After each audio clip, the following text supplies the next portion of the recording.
IELTS reading এর 3টা প্যাসেজের মধ্যে সবচেয়ে সহজ হচ্ছে গিয়ে রিডিং প্যাসেজ 1, এটা মোটামুটি আমরা সকলেই জানি। রিডিং প্যাসেজ 1 এ মোট প্রশ্ন কয়টা থাকে? 13টা।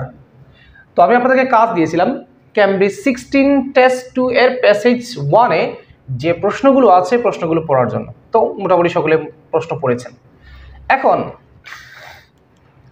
এই প্যাসেজে দেখা যাচ্ছে 1 থেকে 8 পর্যন্ত হচ্ছে কি আপনার true false not given. IELTS reading এর সবচেয়ে কমন যে দুইটা প্রশ্ন এর মধ্যে হচ্ছে কি ট্রু ফলস নট গিভেন, আর একটা হচ্ছে কি ফিল ইন দ্য ব্ল্যাঙ্কস। তো এখানে ফিল ইন দ্য ব্ল্যাঙ্কস আছে 9 থেকে 13 পর্যন্ত। কয়টা? 5টা। এখন আমার টার্গেট যদি 6 থাকে, ধরুন 6, আমার টার্গেট বেশি নেওয়ার দরকার নেই। রিডিং এ 6 যথেষ্ট, অনেক বড় স্কোর। 23 পাওয়া লাগবে, 40-এর মধ্যে 23 পাওয়া লাগবে। আচ্ছা, যদি আমি 23 পেতে চাই তাহলে আমাকে টার্গেট করতে হবে যে 40টার মধ্যে 27 অথবা 28 প্রশ্নকে টার্গেট করা। টার্গেট করা মানে কি? মানে একে ফোকাস করা। বাকি 12-13টা যেটা থাকবে সেগুলোকে আমি ফেলে আসবো না, কম সময়ে কম গুরুত্ব দিয়ে আনসার দিব।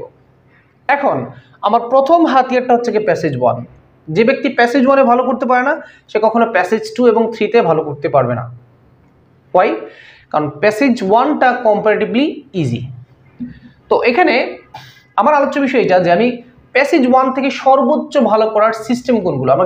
আমি যতটা ভিডিও বা ক্লাস করাই মাঝে মধ্যে খুঁচা দিয়ে হলেও কিছু পরামর্শ দেই, যদিও স্টুডেন্ট এগুলো ফলো করে না। তো এখানে 9 থেকে 13 পর্যন্ত প্রশ্ন আছে শূন্যস্থান, তার মানে শূন্যস্থান 5টা। শূন্যস্থান বেশি হলে একটু হয়তো বা একটু খুশি হইতাম। আর ট্রু ফলস হচ্ছে কি আপনার 8টা। সো আপনাদেরকে বলেছিলাম যে এই প্রশ্নগুলো পড়ার জন্য আমি যদি 13টা প্রশ্নের 13টাকেই যদি কারেক্ট করতে চাই, প্যাসেজ 1 এর 13টাকে 13টা টার্গেট নিতে হবে। প্যাসেজ 2 যখন আমি পড়াই স্টুডেন্টকে বলি 13টা থেকে 10টা টার্গেট নেওয়ার জন্য, কিন্তু প্যাসেজ 1 এর টার্গেট করে নিতে হবে 13টাই। কেন? কারণ হচ্ছে কি প্রশ্নগুলো খুব সহজেই লোকেট করা যাবে। যদি ট্রু ফলস আর শূন্যস্থান থাকে তাহলে আমার ব্যক্তিগতভাবে সময় লাগে 13 মিনিট। তো আপনাদের স্টুডেন্ট, আপনাকে তো কখনো বলবো না যে 13 মিনিটে আনসার দেন, কারণ আমার টার্গেট আর আপনার টার্গেট সেম না। তো আপনারা টার্গেট নেবেন সর্বোচ্চ 25 মিনিট। কিন্তু 25 মিনিট মানে এই না যে আমি সারাটা জীবন 25 মিনিট আনসার দিব। আমি আস্তে আস্তে বাজেটটাকে কমাতে হবে। ওয়াই? এখন অনেকে বলবেন স্যার আমি তো দুর্বল। বাস্তবতা হচ্ছে কি দুর্বলকে সবাই অপছন্দ করে, আমিও করি। কেন অপছন্দ করি? তো দুর্বলকে তো আমাদের একটু পছন্দ করা উচিত। কেউ যদি শারীরিকভাবে দুর্বল হয়, তার পায়ে সমস্যা, হাতে সমস্যা বা ব্রেইনের সমস্যা, তাকে সাহায্য করা যায়। কিন্তু যে ইচ্ছাকৃতভাবে অলসতার কারণে সে কোনো জিনিস পারে না, তাকে কখনোই আমরা ভ্যালু দিতে পারবো না। লেখা থাকে সব প্রতিষ্ঠানে দুর্বলদের জন্য আলাদা ব্যবস্থা। আসলে লেখা উচিত ছিল দুর্বলদের জন্য অসম্মানের ব্যবস্থা। পৃথিবীতে একটা টিচার দেখেন যে দুর্বলকে খুব গুরুত্ব দেয়? নো। এটা সত্য, কিছু টিচার চেষ্টা করে যে দুর্বলদেরকে হেল্প করার, কিন্তু কিছু প্লিজ কামিন। যখন আমি জানবো যে এই স্টুডেন্টটা অলস, সাহায্য করা সম্ভব না। হোয়াটএভার, যা বলতেছিলাম, আমার এখানে 13টা প্রশ্ন আছে, মোট 13 কোয়েশ্চেন্স। 13টা প্রশ্ন আমার এখানে দেওয়া আছে। এখন 25 মিনিটে কি 13টা প্রশ্নের উত্তর পারবো কিনা? আমি যখন শুরু করেছিলাম তো স্টুডেন্ট পড়াইতে হলে মিথ্যে কথা কিছু বলতে হয়, ভুল মোটিভেশন দিতে হয়, আদারওয়াইজ মানুষ শুনবে না। তো আমরা যখন অনেকে যে ইউটিউবে ভিডিও বানায় তখন থাম্বনেইল দেয় এই ভিডিও দেখার পর 9 আউট অফ 9 পাবেন রিডিংয়ে। তো এটা কেন দেয়? সে তো জানে কেউ 9 পাবে না, 6ই পাবেন এটা দেখার পর। দিচ্ছে কেন? যাতে আপনি এটা ক্লিক করেন। ক্লিকটা হচ্ছে তার ইনকাম। এটা যে শুধু সেই একজনে করে তা না, মোটামুটি সকলেই এখন করে, কয়েকজন বাদে। আমি তো ইউটিউবে থাম্বনেইল দিতে পারি না, থাম্বনেইল কীভাবে বানাই এটাও ভালো করে জানি না। আচ্ছা, তো এই যে এখানে 8টা প্রশ্ন আছে, আমার বাজেট হচ্ছে কি 25 মিনিট। তো একটা প্যাসেজে মোট এভারেজ প্যাসেজ 1 এ কয়টা শব্দ থাকে আমি আপনাদেরকে এখানে দেখাই। এখানে যেহেতু সিস্টেম আছে দেখেন, আমরা একটু চেক করে দেখে নিই। এখানে লেখা আছে দেখেন 864, এভারেজ 800 850 ওয়ার্ড থাকে প্যাসেজ 1 এ। সো আপনি যদি এই প্যাসেজটাকে এমনিতে পড়তে যান, জাস্ট নর্মালি পড়তে যান, তাও আপনার 10 মিনিটের উপরে যাবে। তাহলে শুধু রিডিং পড়তে গিয়ে, অনুবাদ না বোঝার কথা আমি বলছি না যে অনুবাদ বোঝার ক্ষেত্রে, অনুবাদ না বুঝেও যদি এই প্যাসেজটা পড়েন তাও যাবে আপনার 10 মিনিট।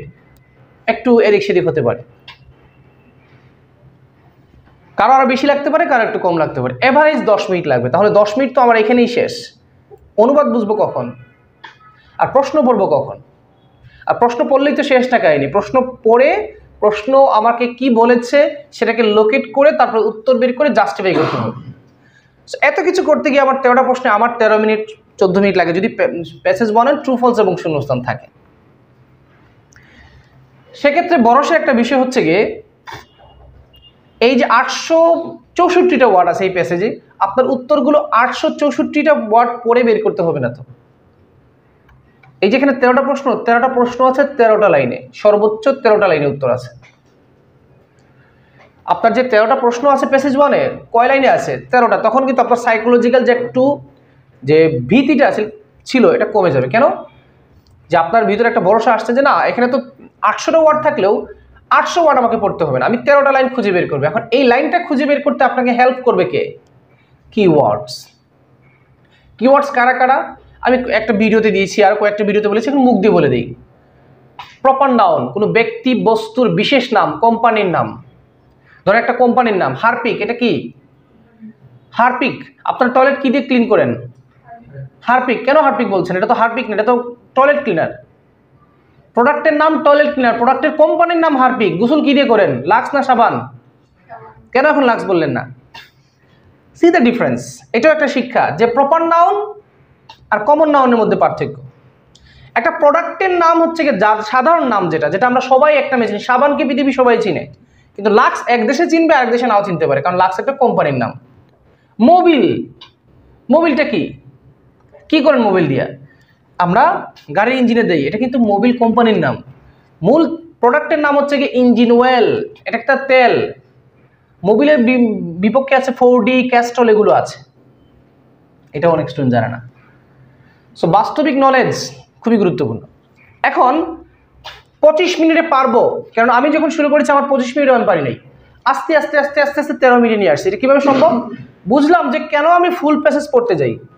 ফুল প্যাসেজ তো পড়ার দরকার নেই। ফুল প্যাসেজ কখন পড়বো? যখন একটা রিডিং টেস্ট সলভ করা হয়ে যাবে, প্যাসেজ সলভ করা হয়ে যাবে, তখন বসবে। যেমন আপনার ক্লাব আছে, ক্লাবে গিয়ে বসবেন, সবাই নিয়ে নতুন ওয়ার্ড নোট করবেন।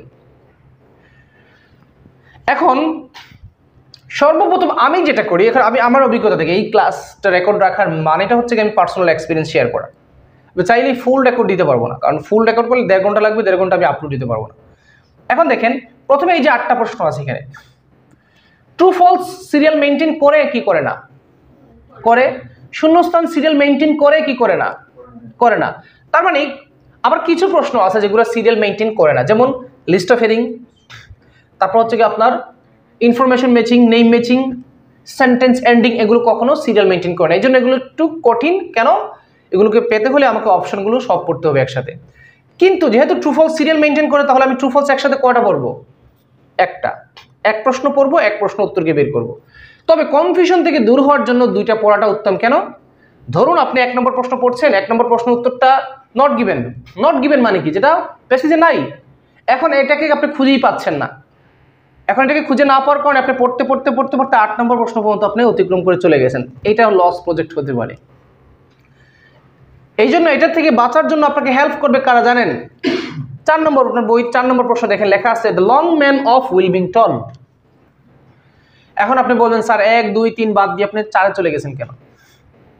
আমি সর্বপ্রথম ফোকাস করব 4 নম্বর প্রশ্নে। কেন? 1, 2, 3-এ আমি স্পষ্ট কোনো পাইনি। ইংল্যান্ড আচ্ছা, ইংল্যান্ড আছে, ধরেন ইংল্যান্ড পাইলাম। 1 নম্বর প্রশ্নে ইংল্যান্ড পাইলাম। 1 নম্বর প্রশ্নে আমি ইংল্যান্ডটাকে পেলাম, একটু দাগিয়ে রাখলাম।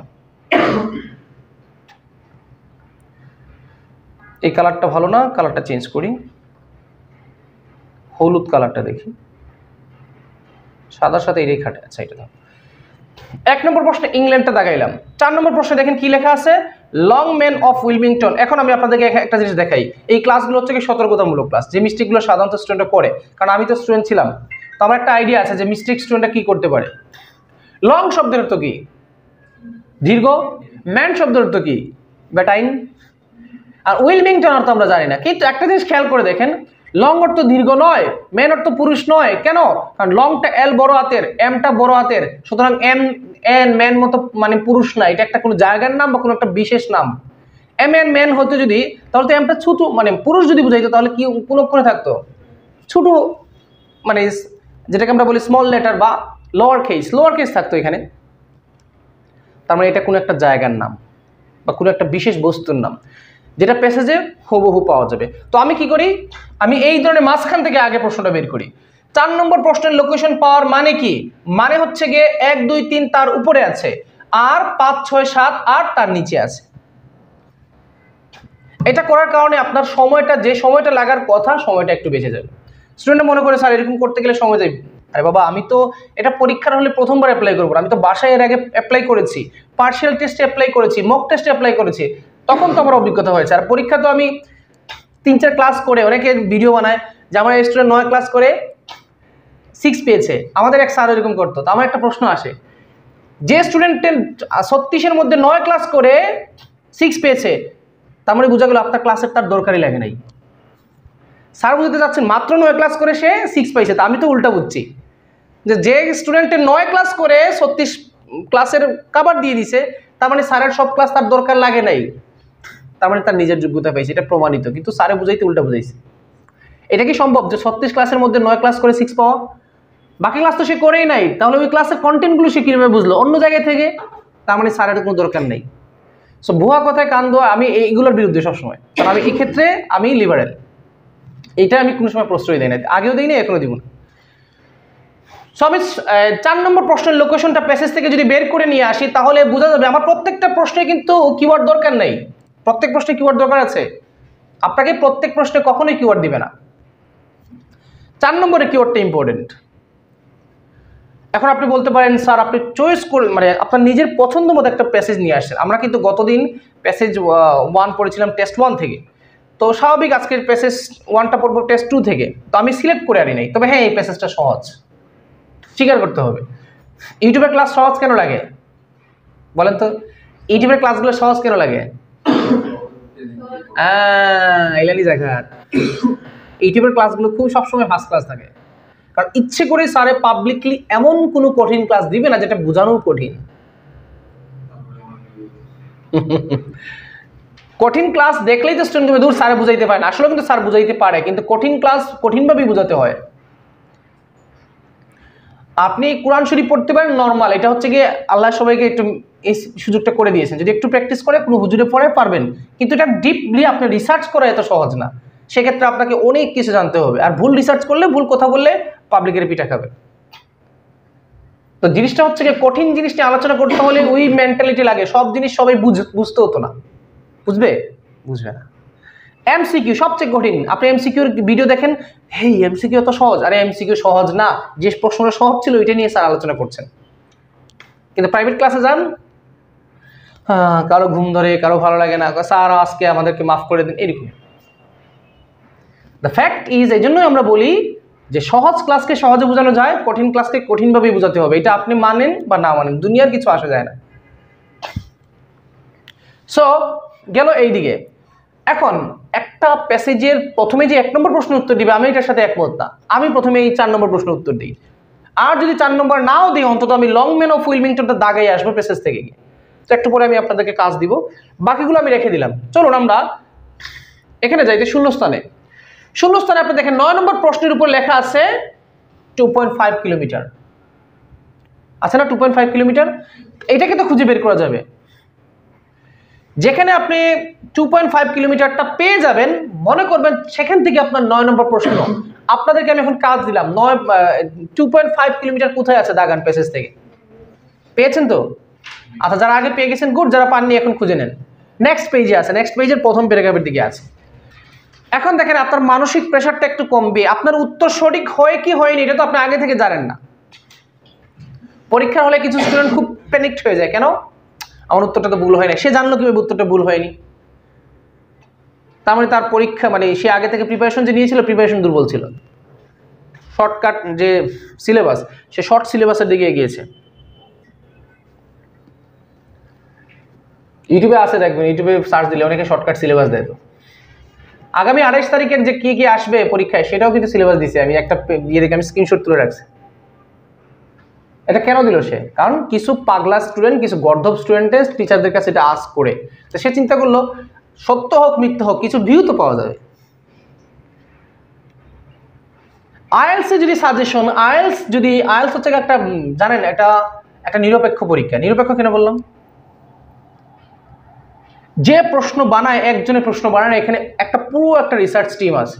এটা ক্যামব্রিজ ছাড়া আর কেউ এই প্রশ্নটা বানাতে পারবে না, এবং তাদের ওই লেভেলের টিম আছে। তাদের যে স্ট্যান্ডার্ড, একই স্ট্যান্ডার্ডের প্রশ্নগুলো বানায়, সব সময় দেখবেন একটা স্ট্যান্ডার্ড ফলো করে। এখন আমি যদি ক্যামব্রিজ ছাড়া আমার নিজে বানাই শিট দিয়ে পড়াই, তাহলে এটা হয়ে যাবে নন স্ট্যান্ডার্ড, কারণ আমি ক্যামব্রিজের ওই লেভেলের মানুষ না। আচ্ছা, এখন আপনি যখন 9 নম্বর প্রশ্ন বা উত্তর দিতে যাবেন, তো অনেকে কি করবে, শুধু 9 নম্বর প্রশ্নটা পড়বে। আমি কি করি, দেখি 9 নম্বরের আশেপাশে কে আছে। যদি এই, এখন অনেকে বলবেন স্যার আপনি এমন একটা প্যাসেজ নিয়েছেন, এখানে তো কিওয়ার্ড একটা পাওয়া গেছে 9 নম্বর প্রশ্নের কাছাকাছি, এই জন্য আমার জন্য সহজ হয়ে গেল। কাজ এখনো সহজ হয়নি, উত্তরটা বের করতে পারেননি এখনো। কিওয়ার্ড মানে কি? কিওয়ার্ড মানে কিওয়ার্ড ধরে ধরে আপনি কি করবেন, প্রশ্নের উত্তরে আপনি কাছে যাবেন। কিন্তু কারো কাছে যাওয়া মানে, এখানে আপনাকে জিজ্ঞেস করেছে যে আপনি একজন মেয়েকে খুঁজছেন, মেয়েটা কোথায়? আমি বললাম মেজরটিলা পয়েন্টে। গিয়ে দেখলাম এখানে 100 মেয়ে আছে। এখন জিজ্ঞেস করলেন যে মেয়েটা আর একটু বড় না, যে মেয়েটা বুরকা পরে আসছে। এখন দেখা গেল যে 100টার মধ্যে 98টাই বুরকা পরা। এখন বলে যে বুরকার কালার কি? বলে লাল। এখন দেখা যায় লাল কালার হচ্ছে আর 10টা। এখন 10টা বললো যে মাথায় কি দেওয়া আছে, কি ধরনের মেকআপ দেওয়া আছে, বলে যে এটা নীল। তার নীলটা হলো 3 জন, আর কোনো ক্লু দেয় না, আর কোনো ক্লু দিচ্ছে না, এই 3টাই। এখন 3টার মধ্যে যদি বাই মিস্টেক কোনো একটা মিস্টেক করেন, তাহলে থাপ্পড় করার সম্ভাবনা আছে। এই 3 জনের মধ্যে একজন আছে গিয়ে মেয়রের মেয়ে, বাই মিস্টেক যদি এর কাছে যান, দাঁত একটাও থাকবে না। তার মানে বুঝাইলাম যে কিওয়ার্ড দিয়ে আপনি মেয়রের মেয়ের কাছাকাছি যেতে পারবেন, কিন্তু বাই মিস্টেক যদি মেয়রের মেয়ের নাম বলেন, তাহলে মায়ের খাওয়ার সম্ভাবনা আছে। তার মানে আনসারটা পেতে হলে আপনাকে অনুবাদটা বুঝতে হবে। আচ্ছা, যদি ধরেন এখানে কিওয়ার্ড না থাকতো, তাহলে আমি আসতাম পরবর্তীতে, একটা না একটা কিওয়ার্ড তো আমি পেয়ে যাব। আর একজন ভালো স্টুডেন্টের জন্য কিওয়ার্ড কোনো ম্যাটারই না। যারা দুর্বল স্টুডেন্ট, তারা কি করবে, প্রত্যেক লাইনে লাইনে সে চেষ্টা করবে যে কিওয়ার্ড আছে কিনা এগুলো খোঁজার জন্য। আর একজন ভালো স্টুডেন্ট কি করবে, তার এক্সপিরিয়েন্সটাকে কাজে লাগাবে। এক্সপিরিয়েন্স মানে এটা কি? মানে যে বেশি বেশি প্যাসেজ সলভ করেছে এবং প্যাসেজে কি ভুলগুলো ছিল সেটা সংশোধন করেছে, একান্ত বেশি কনফিউশন যেটা ছিল সেটা তার টিচারকে শেয়ার করেছে। এগুলো তো বেশিরভাগ স্টুডেন্ট করে না। কয়জন স্টুডেন্ট আছে যে প্রবলেমটা সে ইন্ডিভিজুয়ালি টিচারকে শেয়ার করে? টিচারের টাইম নেই। যাদের প্রতিষ্ঠান বলবো না, যাদের টিচার, যেই টিচারের স্টুডেন্ট বেশি, সে তো স্টুডেন্টকে আলাদা করে টাইম দিবে না, কখনোই দিবে না। তাহলে শর্ত সাপেক্ষে সে ভর্তি হোক, যে স্যার কিছু হেল্প করবেন আমাদেরকে, এই ক্লাসের বাইরেও হালকা হেল্প লাগলে করা উচিত। কারণ একটা স্টুডেন্ট এমন তো না যে প্রতিদিন আমাকে নক দিবে। 3 মাসের কোর্সে বেশি হলে 3বার বা 4বার আমাকে একটা প্রশ্ন নিয়ে আসবে, স্যার এটা আমি বুঝিনি, একটু বুঝিয়ে দেন। স্যারের সময় নিয়ে অন্য সময় বুঝিয়ে দাও। এটা কিন্তু স্টুডেন্টের কর্তব্য, টিচারের কর্তব্য। যদি না করে, তাহলে এটা শিক্ষা প্রতিষ্ঠান, এটা ব্যবসা প্রতিষ্ঠান। আমি করলে আমার ক্ষেত্রে প্রযোজ্য। এখন দেখেন, আপনার 9 নম্বর প্রশ্নের উপরে কি আছে, 2.5 কিলোমিটার। এখন আপনি 1 নম্বর প্রশ্নের উত্তর দিবেন, আপনি চাইলে 9 নম্বর প্রশ্নটাও আগে আনসার দিতে পারেন, ডাজন্ট ম্যাটার, যে কোনো প্রশ্ন আগে আনসার দেন। আর একটা কথা বলে রাখি, যেটা সেদিন বলেছিলাম, যদি প্যাসেজ ওয়ানে সবসময় এরকম ট্রু ফলস আর শূন্যস্থান আসবে, এটার ওয়ারেন্টি নাই। এটার কোনো ওয়ারেন্টি নাই। প্যাসেজ 1 অনেক সময় প্যাসেজ 2 এর মতো চলে আসে। তবে প্যাসেজ 1 যদি 2 এর মতো চলে আসে, সেক্ষেত্রে ভয় পাওয়ার কিছু নাই, কারণ প্যাসেজ 1 এর অনুবাদটা একটু হলেও ইজি থাকবে। আচ্ছা, কি বলেছিলাম যে ট্রু ফলস আর শূন্যস্থান পরীক্ষায় আসলে লাস্টের 3টা প্রশ্ন সবসময় লাস্টের দিকে থাকে। যদি ট্রু ফলস আর শূন্যস্থান আসে, লাস্টের 3টা প্রশ্ন সবসময়, ক্যামব্রিজের এমন কোনো বই নাই যে লাস্টের 3টা প্রশ্ন মাঝখানে পাওয়া গেছে, এরকম কোনো বই দেখাতে পারবেন না যদি ট্রু ফলস আর শূন্যস্থান আসে। আবার বলছি, যদি ট্রু ফলস এবং শূন্যস্থান আসে, তাহলে লাস্টের 3টা প্রশ্ন কই থাকবে, লাস্টে। তাহলে এখানে কিওয়ার্ড দরকার কি আমার? এখন ডিস্টেন্স অফ 2.5 কিলোমিটার ফ্রম উফিংটন, এই হেডলাইনটা পড়বেন। দ্য উফিংটন হোয়াইট হর্স নিয়ে এটা কথা বলেছে, এটা আসলে এই হেডলাইন আর আপনার প্যাসেজের হেডলাইন সেম। 1 ওয়ার্ড, কত ওয়ার্ড বলেছে আনসার দিতে গেলে? 1 ওয়ার্ডে আনসার দিতে হবে। আচ্ছা, প্রশ্নটা পড়েন। Near an ancient road known as the, মনে রাখবেন, known as the, called, named, এগুলোর মানে হচ্ছে কি একটা বিশেষ নাম বলবে। আমি উত্তর কিভাবে দেই? উত্তর শূন্যস্থান ভুল না করার কয়েকটা স্ট্র্যাটেজি আছে। একটা হচ্ছে গ্রামাটিক্যাল স্ট্র্যাটেজি। আপনি যদি গ্রামারে সচেতন হন, তাহলে দা এর পরে সবসময় নাউন বসবে। দাটা হচ্ছে কি আর্টিকেল বা ডিটারমিনারও বলতে পারেন। তার পিছনে পরবর্তীতে যদি এক ওয়ার্ড হয়, সবসময় কি হবে, নাউন। এখন নাউন অনেকে বুঝে না, তাহলে নাউন বাদ দেন। তাহলে আর কিভাবে আমি জাস্টিফাই করতে পারি? প্রেডিকশন দেখাচ্ছি আপনাদেরকে। সব প্রশ্ন তো সহজ আসবে না। 5টা শূন্যস্থানে 5টাই কি মনের মধ্যে আসবে? নো। কিন্তু যেগুলো একদম মনের মতো এগুলো যেন মিস্টেক না হয়। Near an ancient road known as the dash, এইটা এই যেটা আছে এটা আছে উফিংটন ভিলেজে আছে। কোন জায়গায়? একটা প্রাচীন রোডের কাছে, নোন অ্যাজ দ্য। যেহেতু নোন অ্যাজ দ্য, যেমন ধরে আমরা বললাম অতীতে আমাদের একটা পুরাতন রোড ছিল নোন অ্যাজ। নোন অ্যাজ মানে ওই রোডের নাম। আর কোন রোডের নামের প্রথম লেটারটা কোন হাতের হবে? ছোট না বড়? ক্যাপিটাল। আর কোনো না কোনোভাবে যদি উত্তর একটা রোডের নাম বলে তারপরে যে কোনোভাবে বুঝাবে যে এটা একটা রোডের নাম। এখন ধরেন অল টাইম, অল টাইমের নাম শুনেছেন? কোনো কোম্পানির নাম? অল টাইম পেন ইউজ করেছি, অল টাইম আমরা বিস্কুট, কেক, বিস্কুট এগুলো খেয়েছি। তো আমি কীভাবে বুঝবো যে এটা একটা কেকের ব্র্যান্ড কিনা? সে তো অবশ্যই কোনো না কোনোভাবে লাইনের মাধ্যমে একটু ইঙ্গিত দিবে। অল টাইম বাটার বান, তাহলে বাটার বানটা অল টাইমের, তার মানে এটা হচ্ছে অল টাইম একটা কোম্পানির নাম। আরএফএল বাল্টি বলি না আমরা, তো আরএফএল দিয়ে কি বুঝাইলো? কোম্পানির নাম। সো এটা যদি রোডের নাম হয় বুঝাবে। তাহলে আমরা আড়াই 2.5 কিলোমিটারে যাই, দেখি প্যাসেজের কোথায় 2.5 কিলোমিটার আছে।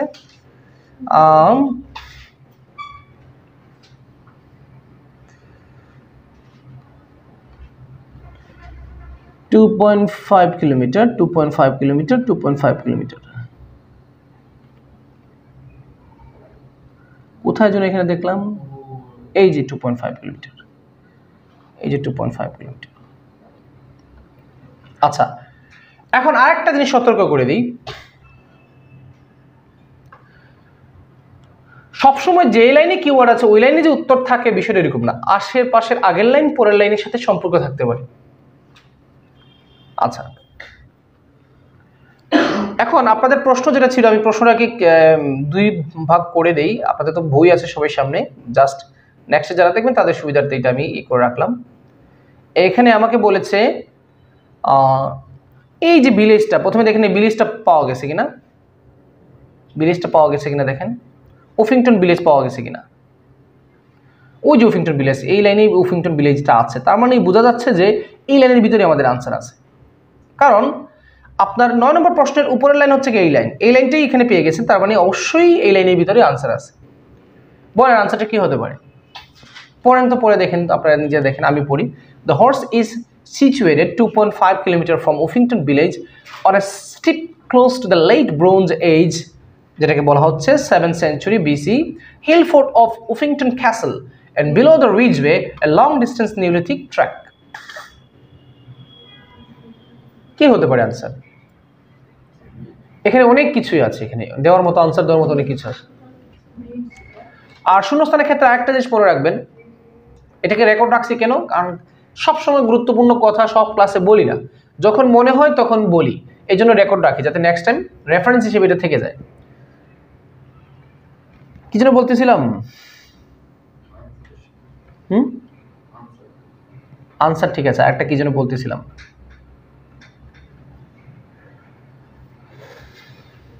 ভুলে গেলাম। আচ্ছা, আরেকটা জিনিস মনে পড়ছে, যেখানে 1 থেকে 8 পর্যন্ত কি আছে? True false. আর 9 থেকে 13 পর্যন্ত হচ্ছে কি শূন্যস্থান।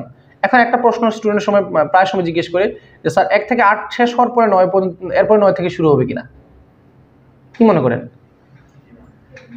1 থেকে 8 পর্যন্ত কি ট্রু ফলস, সব ট্রু ফলস, শেষ হওয়ার পরে কি শূন্যস্থান শুরু হবে? এটা কি বিশ্বাস হয় আপনাদের? কিন্তু এই পেশাস তো এই নিয়ম মানছে না। আপনার 9 নম্বর প্রশ্ন 8 নম্বর এই প্যাসেজে দেখবেন 8টা শেষ হওয়ার পরে 9 নম্বর শুরু হয়েছে, মানে সব ট্রু ফলস শেষ হওয়ার পরে শূন্যস্থান শুরু হয়েছে। কিন্তু এটা সব প্যাসেজের ক্ষেত্রে প্রযোজ্য না, এটা আপনার জানারও দরকার নেই। আপনি শূন্যস্থানের প্রথমটাকে আলাদা গুরুত্ব দেন আর ট্রু ফলসের প্রথমটাকে আলাদা গুরুত্ব দেন, শেষ। আর তো সেকেন্ড প্যাটার্নের যে প্রশ্নটা বলে দিই টেনশনটা কমানোর জন্য। ধরেন এটা হচ্ছে কি 9 নম্বর প্রশ্ন। 9 নম্বর প্রশ্ন মানে কি? মানে শূন্যস্থানের প্রথম প্রশ্ন। দ্বিতীয় প্যাটার্নের প্রথম যে প্রশ্নটা আছে এটার লোকেশনটা আপনি আগে থেকে ফাইন্ড আউট করে রাখেন, তখন তো বুঝে গেলেন আপনি যে কোথায় থেকে শূন্যস্থান শুরু হবে। আমরা তো বের করে ফেলেছি শূন্যস্থান কোথা থেকে শুরু হয়েছে। আপনিও যখন আপনার কাছে যখন বই কোনো টেস্ট দেওয়া হবে, এই টেস্টে ট্রু ফলস আগে শুরু হয়েছে, শূন্যস্থান পরে শুরু হয়েছে। আবার কিছু কিছু টেস্ট আছে যেখানে আগে শূন্যস্থান হয় পরে ট্রু ফলস শুরু হয়। তাহলে প্রথম যে প্যাটার্নটা এটাকে বাদ দিয়ে দেন, দ্বিতীয় প্যাটার্নের প্রথম প্রশ্নটা কই আছে এটা বের করে। আপনি 1 নম্বর প্রশ্ন দিয়ে আনসার বের করতে হবে, এটা তো বাধ্যতামূলক না। আমি যেটা খুশি এটা বের করব, যেটা কিওয়ার্ড আছে এটাকে আগে বের করি, তারপরে তো বুঝতে পারবো যে বাকি প্রশ্নগুলো কোথায় আছে। আপনার 9 নম্বরটা যেখানে পেয়েছেন তার মানে বাকি সবাই 9 নম্বরের নিচে। আবার দেখেন এই প্রশ্ন কিন্তু দেওয়া আছে 100 বিসি, সাল দেওয়া আছে। আবার এখানে দেখেন, এখানে একজন দেবীর নাম দেওয়া আছে ইপোনা, এখানে দেওয়া আছে ওয়েলস গডডেস কল্ড। এগুলো প্রশ্ন উত্তরগুলো সহজ। আচ্ছা, সো বলেন আমাদের এই প্রশ্নের আনসারটা কি হবে? Rich way. কে বলছেন rich way? Nihal, rich way কেন আনসার হলো একটু এক্সপ্লেন দাও। Why do you think Ridgeway is the answer? একটা যুক্তি লগা, এটা ক্যাপিটাল লেটারে শুরু হয়েছে, এটা একটা রাস্তার নাম। ওকে, তাহলে আমার উত্তর আরো দুটো প্রশ্ন হইব। 1, রিজওয়ে যে রাস্তা এটা প্রমাণ কই? 2, এটা যে প্রাচীন বা এটার কাছে আছে এটা আনসার কই?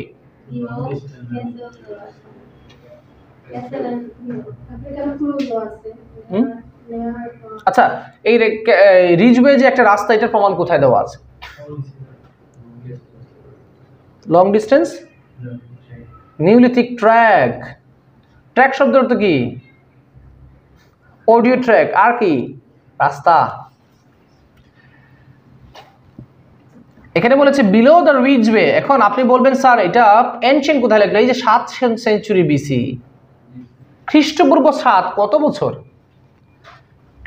7 শতক মানে তো 700 বছর। 700 বছরের সাথে এখন আপনি আরো 2000 যোগ করলে 2700 বছর আগের কাহিনী, তাহলে এটা প্রাচীন না? প্রাচীন। দ্বিতীয় কথা হচ্ছে বিলো দ্য রিজওয়ে, রিজওয়ের নিচে। এখন রিজওয়ে রাস্তা কি না এটা যদি জানতে পারেন তাহলে রিজওয়ে আনসার দিবেন। এই যে বলছে a long distance Neolithic track, Neolithic একটা যুগের নাম। ডাবল স্টার দিয়েছে কিনা দেখেন, এটা হচ্ছে একটা বোঝার বিষয় আছে। নিউলিথিকের উপর ডাবল স্টার দিল কেন? মানে এটার এক্সপ্লেন আপনার প্যাসেজের নিচে দেওয়া আছে, দেখেন আছে কিনা? আছে না? স্টার, ডাবল স্টার এগুলো যদি প্যাসেজে দেওয়া থাকে তাহলে এগুলো হচ্ছে কি আপনি জানার কথা না, সেই জন্য আপনাকে এক্সপ্লেন দিয়ে দিবে। আচ্ছা, সো এখানে আনসারটা হবে কি রিজওয়ে, কারণ রিজওয়ে একটা রাস্তা। ওই যে বলেছে long distance Neolithic track, Neolithic যুগের লম্বা একটা রাস্তা। আবার বলেছে বিলো, নিচে। আর বিলো মানেই তো একটা ব্রিজের নিচে যে জিনিসগুলো থাকে এটা কি ব্রিজ থেকে অনেক দূরে থাকে? নো। সো এটা আনসারটা হবে কি রিজওয়ে। আচ্ছা, তারপরে হচ্ছে গিয়ে 10 নম্বর প্রশ্ন দেখেন। 10 নম্বর প্রশ্নের মধ্যে ডিরেক্টলি দেওয়া আছে 1070s, এটার অর্থ কি? কে বলতে পারবেন? 1070s মানে কি? 1070 থেকে 1079 মানে এস মানে কি? 0s মানে দশক, 70s মানে 70 দশক, 1070 দশক, 70s 70 দশক, 1070 দশক। আচ্ছা, 70 দশক কখন থেকে শুরু হয়? 1070 থেকে 1079 পর্যন্ত, এই 10 বছর। আচ্ছা, এখন 1070টা আমরা একটু খুঁজে বের করি তো, কোথায় আছেন উনি? এই দেখেন, আপনারা যারা মনে করেন যে টাইম সেভ করা জীবনও অসম্ভব কিছু না, এটা আমি আপনাদেরকে গতদিন পরামর্শ দিয়েছি, আবার দিচ্ছি যে 25 মিনিটের উপর 1 সেকেন্ডও দেওয়া যাবে না। যত কম সম্ভব প্যাসেজ 1-এ 25 মিনিটের যত কম দেওয়া যায়। কারণ কি বলেছিলাম যে 25-এর সাথে 0 একটা যোগ করলে কত হবে? 250 মিনিট দিলেও আপনার 60টা সঠিক হওয়ার 60টাই হবে। আপনি যদি অনুবাদ না জানেন, এই সব কিছু বকবক করে আমার কোনো লাভ নাই। আপনি প্রশ্নও যদি বুঝেন না, প্রশ্নের অনুবাদ যদি কেউ বুঝে না, তো পৃথিবীর এমন কোনো ব্যক্তি নাই যে কারেক্ট আনসার সে দিতে পারবে। শূন্যস্থান অনেক সময় আন্তাজি দেওয়া যায়, অনেক সময়, কিন্তু বাকি প্রশ্ন একটাও আন্তাজি দেওয়া যায় না। এই সব কিছুর পিছনে শূন্যস্থান। যে কোনো প্যাসেজ যদি আমরা কাজ করাই, সাথে সাথে ওই দিনকে ওই প্যাসেজটা ইয়েতে গিয়ে সবাই বসে বসে ইয়ে করবেন, শব্দ অর্থগুলো ক্লাবে বসে বসে লিখবেন। স্যারের প্ল্যান এরকম, যখন ওয়ার্ড মিনিং লিখবেন, ওয়ার্ড ফাইন্ড আউট করবেন। মিনিং পারেন না, আমরা আছি, স্যার আছেন, তারপর হচ্ছে আপনার ডিকশনারি আছে, লিখেন। 10টা প্যাসেজ মনোযোগ দিয়ে করেন, 10টা প্যাসেজ। এই 10টা প্যাসেজের অভিজ্ঞতা আপনাকে অনেক হেল্প করবে। আমরা তো অভিজ্ঞতা সম্পন্ন নই, আমরা তো অভিজ্ঞতা নিতে চাই না। আমরা এক প্যাসেজ করলাম, যা ভুল হইলো সাথে সাথে আরেকটা প্যাসেজ চলে গেলাম, এভাবে আপনার সব ক্যামব্রিজ নষ্ট করে ফেলবেন। একসময় দেখবেন নতুন কোনো ক্যামব্রিজ নাই, প্র্যাকটিসের জন্য আপনার কিছুই বাকি নাই।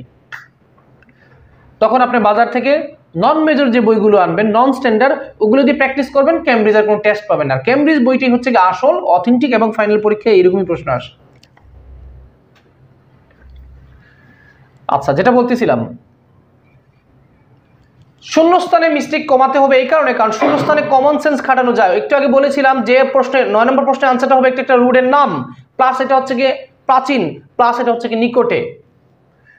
তাহলে আমি আবার যুক্তি খাটিয়েছিলাম, যেহেতু রাস্তার নাম বড় হাতের হবে, কারণ জায়গার নাম বড় হাতের দিয়ে শুরু হয়, রিচবে আর বড় হাতের পেয়েছিলাম আমরা, যুক্তি খাটাতে হবে। এখন আসেন, স্টুডেন্ট ট্রিক্স নিয়ে কাজ করে, বাট ট্রিক্স তো একদিনে শেখা যায়, কিন্তু স্কিল তো একদিনে বাড়ানো যায় না। অনুবাদ তো কেউ একদিনে শিখতে পারবে না, শব্দ তো সবাই কেউ একদিনে শিখতে পারবে না, প্রতিদিন আপনি শব্দ নিয়ে কাজ করতে হবে। First reference to white horse hill appears in dash from 1070s, 1070 দশকে প্রথমবার। এখন আমাকে বলেন অ্যাপিয়ার শব্দের অর্থ কি, কে বলতে পারবেন? অ্যাপিয়ার্স, অ্যাপিয়ার অর্থ কি? অ্যাপিয়ার দৃশ্যমান হওয়া না, ক্লিয়ারলি বলেন, সমস্যা নাই। দৃশ্যমান হওয়া, হাজির হওয়া। কিন্তু এই জায়গাটা একটু তো আমি আপনাদের সাথে, মানে এই জায়গাতে হচ্ছে কি টিচার আর স্টুডেন্টের মধ্যে ডিফারেন্স।